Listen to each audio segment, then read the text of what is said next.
النهارده مفيش اهلي وزمالك. النهارده في مصر. النهارده في بلدنا العظيمه بيشرفها فريق مصري رجاله. واللي يقول لك طعميه قول له الطعميه اكله الرجاله. واللي يقول لك فلوس قول له الفلوس ما بتعملش رجاله. واللي يقول لك اسماء قول له مش بالاسم يا كابتن، بالقلب وبالعقل وبالتفكير. تحياتي تحياتي تحياتي. واكتب حالا مبروك للاهلي، واكتب كلنا واحد. واعمل عايز اوصل الفيديو ده يا جماعه ل 100 مليون مواطن مصري. عايزين يوصل له كده على الاقل 20-30 الف لايك عشان يوصل للكل وشهر الكلام ده في كل مكان. في يوم للتاريخ الاهلي يفوز على اتحاد جده. يعني مش فوز عادي، فوز باكتساح، فوز برجوله، فوز على فوارق ماليه غريبه لا يستطيع احد منافستها. فالاهلي يكرر ما فعله في كاس العالم الماضي مع الهلال امام الاتحاد، عشان ما حدش يبقى زعلان. انت خدت 3 وانت كامل، وانت خدت 5 وانت ناقص 1 ولا 2. انه الاهلي يشرف الكرة المصرية، انه الاهلي يشرف القارة الافريقية. واحد زملكاوي متعصب اللي بيقولك الكلام ده مش سهل يطلع، الكلام ده مش سهل يطلع مني، ولما يطلع مني ب50 واحد اهلاوي يقولوا. هقولك ليه؟ لان الاهلي ده المنافس والغريم التقليدي ليا، والفريق اللي انا بنافسه من يوم ما وعيت على الكورة. حتى والزمالك وحش احنا المنافسين بتوع بعض، لكن بالعقل والمنطق شرفتوا مصر. بالعقل والمنطق شرفتوا مصر، لان بعض الصغار القلة اللي ما يمثلوش تماما اخواتنا هناك قللوا من مصر وقللوا من فريق مصري. احنا مش طعمية، احنا شرف لينا ان احنا الناس عندنا في مصر بتاكل طعمية. احنا شرف لينا ان الطعمية دي بياكلها وهو نازل الصبح الصنايعي الشقيان اللي بيشقى وبيتعب علشان ياكل لقمة عيشه بالحلال. احنا شرف لينا الطعمية.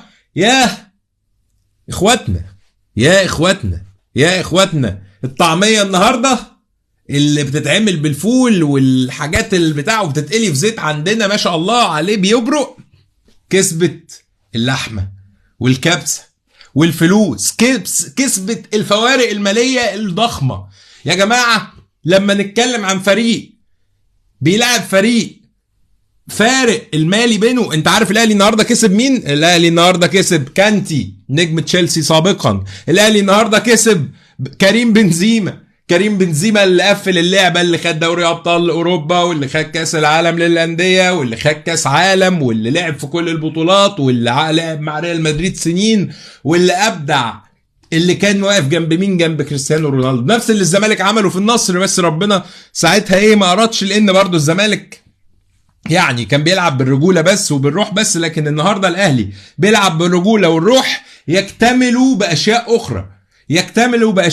الجمهور برضو الزمالك ساعتها أبدع، جمهور الأهلي النهاردة نقول له 10/10. الأهلي كان بيلعب في القاهرة، ما كانش بيلعب هناك. الشوط الثاني أنا كنت متوقع، أنا بكلمك بمنتهى الأمانة، شير يا باشا الكلام ده، وعايزين نوصل الفيديو ده حالا ل10,000 لايك و10,000 شير.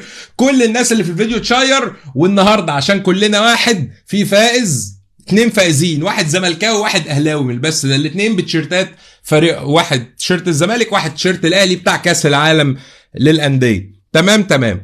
انا مش عارف يعني يا جماعه، يا نهار ابيض، انا مش عارف اقول اسامي مين ولا مين. فابينيو بيلعب وخسر، احمد حجازي احسن مدافع في مصر بيلعب وخسر، مهند يا مش عارف ويا لهوي يا اهلي يا لهوي. انا مش مصدق الاهلي النهارده عمل اللي ما يتعملش ولعب بالعقل. فكرني بمنتخب مصر بتاع 2010. فاكرين منتخب مصر بتاع 2010 و2008 لما كنا نروح نقسم على الفرق الكبيره؟ ده اللي حصل. الاهلي النهارده كاد ان يخرج الشوط الاول بثلاثيه، مع الثلاثيه دي كان زمانهم كسبانين 5-6. يعني متخيل الاهلي النهارده كان فين؟ كان هيبقى فين؟ ده يا جماعه الدوري السعودي اللي بيتصرف عليه ارقام لو اتصرف ربعها هنا في مصر احنا هنروح نبقى فين؟ ادي الفلوس اللي اتصرفت.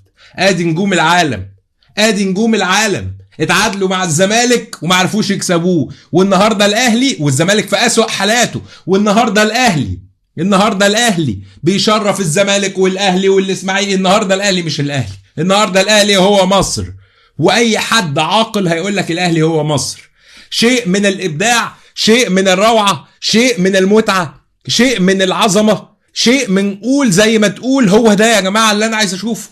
هو ده الاهلي وهي دي بلدنا، وهو ده اللي احنا عايزين نبقى بنتفرج عليه دايما. انا عايز حالا، احنا كام في اللايف يا جماعه؟ طيب عايزين حالا 1000 لايك ب1000 شير ب1000 مبروك، ب1000 مبروك مكتوبه، ب1000 مبروك مكتوبه. وشير الكلام ده في كل حته، الفيديو ده يلف الفيسبوك كله. لازم كل الناس تسمع الكلمتين اللي هقولهم لك. اوعى تخلي انتمائك وتعصبك لفريقك زي انا راجل زملكاوي مجنون زمالك، بس اوعى تخلي ده يخلي حد من بره يحسسنا ان احنا قليلين. احنا مش قليلين خالص، احنا عندنا كرامه، احنا كبار قوي، واللي ما يشوفناش كبار قوي ما نشوفوش كبير قوي. اللي ما يحترمناش ما ينفعش ان هو يتكلم معانا، ما ينفعش انه يتناقش معانا. بتتكلم في تاريخ اقدم انديه عربيه 1907 الاهلي، 1911 الزمالك. مين كان معانا في الوقت ده؟ مين يتكلم على الدوري المصري اللي فيه عيوب وفيه مشاكل لكنه الدوري الاعرق في الوطن العربي والقاره السمراء بالكامل؟ مين يتكلم عن ناس كسبانينك وانت صارف كلها؟ شوف انت رحت صرفت، جبت بنزيما وجبت رونالدو. انت يا راجل طارق حامد اللي احنا هنا طالعين بيه احسن لاعب وسط، انت استغنيت عنه من كتر ما انتوا مستغنيين. تمام.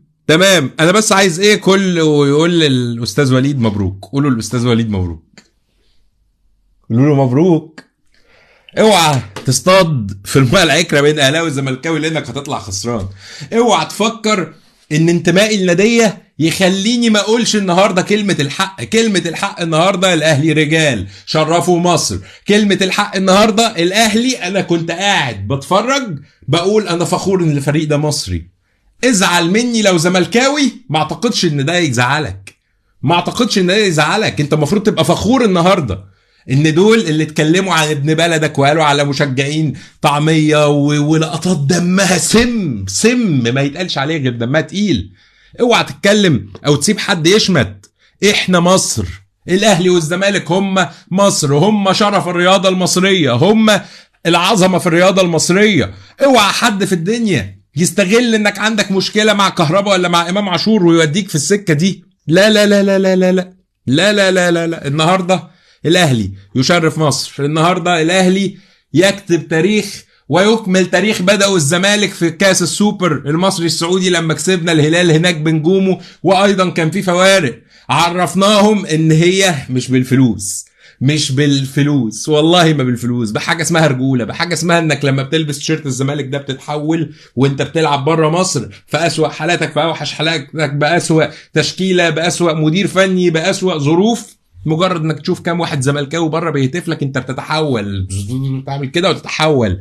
وكسبت هناك الهلال السعودي، وكسبت وكنت هتكسب الاتحاد النصر السعودي لولا الظروف. وايضا الاهلي كسب الهلال السعودي. علينا على بعض، احنا كسبناه على ارضهم 2-1، طب احنا هنكسبهم بره ارضهم 5. النهارده الاهلي يشرف الكره المصريه بكل ما تعنيه الكلمه. 1000 مبروك لكل اهلاوي، لا 1000 مبروك لكل مصري، 1000 مبروك للرياضة المصرية، 1000 مبروك لكل واحد لسه فاهم اننا المفروض نبقى واحد ونبقى اكبر من كده. التحفيل ده موضة في وقت ابقى بلعب الاهلي، في وقت نبقى بننافس بعض، لكن حتى احنا مش مؤهلين دلوقتي ان احنا نحفل. مش هتكلم ومش هقلل من النادية لان ده عيب، لكن احنا مش مؤهلين حاليا ان احنا نبقى في الحتة دي. واعتقد اللي عشناه الشهر اللي فات والشهرين اللي فاتوا يخلينا نتغير. مبروك مبروك مبروك. انا عايز اقرا شويه من تعليقاتكم بصراحه واوصل رسائلكم، وصلوا رسائلكم للكل وصوتكم للكل. حبه الندى مبروك لكل مصري، ايوه كده هو ده علم مصر. صابر رمضان علم مصر مرفرف، عاش الاهلي اللي مشرفنا من واحد زملكاوي. تحياتي ليك، تحياتي ليك. عاش الزمالك والف مبروك للاهلي. ام جنة ايوه كده. ناجي عاش الزمالك طبعا. احنا بتوع الطعميه والفول بلا فخر، حب العمر والكبير كبير. ده ناد ياسين. يا الاهلي نمبر 1 احمد عفروتو. النهارده يا عم ما مفتوحه لكم النهارده. الاهلي كبير يا ساده. محمد توكل. النهارده الاهلي كبير وشرف الكره المصريه. النهارده الاهلي كبير وشرف الكره المصريه. عايزين حالا 1000 شير، ومن ال1000 دول في 2 هيكسبوا تيشيرتات الاهلي والزمالك، و1000 عاش الزمالك مصحوبه بمبروك للاهلي. 1000 عاش الزمالك مكتوبه حالا مصحوبه بمبروك للاهلي. مش هتكلم غير لما تتكتب، اشوفها كده، احس ان انا وصلت رسالتي ان احنا زملكاويه، بس في نفس الوقت ما نكرهش ان اصحابنا يبقوا فرحانين. بس اللي هيحفل على الزمالك اقسم بالله العلي العظيم هتلاقي وش البيبي فيس ده راح، والاحتواء والحب اللي بينا ده راح، وهتلاقيني طالع بقول لك صن داونز وارجع للتاريخ. مبروك للاهلي، فرحتوا مصر، شرفتوا مصر، شرفتوا جمهوركم وجمهور الاهلي. تحياتي للملحمه اللي قدموها النهارده في كاس العالم في ارض السعوديه امام فريق سعودي. الجمهور السعودي كان عمال يقول يا جماعه احنا بنلعب على ارضهم، يا جماعه هو احنا فين، يا جماعه جمهورنا فين، يا جماعه ايه.